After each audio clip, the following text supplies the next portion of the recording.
severely malnourished, born underweight, fighting for every breath. Scenes repeated at almost every hospital in Afghanistan. UNICEF says children are the most vulnerable.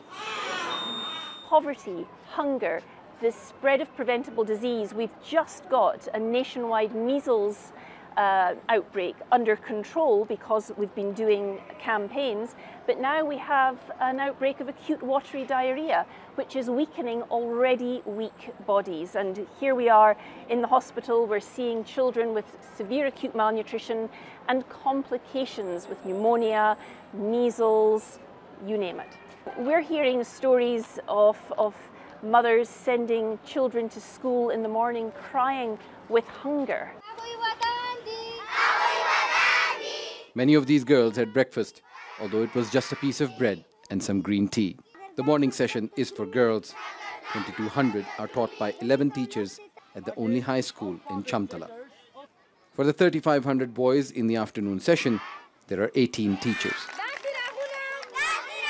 KAINAT graduated from this makeshift school, which has been in this state for the past 12 years.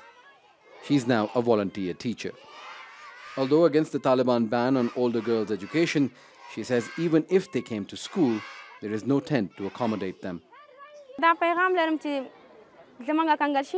My message to the world is that they should unfreeze our reserves. If they're not going to help us, they should at least do that, so that we build our country with our own money. And my message to Islamic Emirate leaders is to fix our schools, build classrooms, get us teachers, and help us to get an education. It's not just health and education, though. In addition to crippling sanctions on Afghanistan since the Taliban takeover, the country is facing a number of challenges which are contributing to a humanitarian catastrophe. The drought that this country is facing is the worst in the last 3 decades, and people are having to send their children to sleep on an empty stomach. Until a few years ago, these fields were green, but the changing weather patterns mean no snow in the winter and no rain during summer. Barren land and contaminated water brings disease, sending children to ill-equipped and short-staffed hospitals.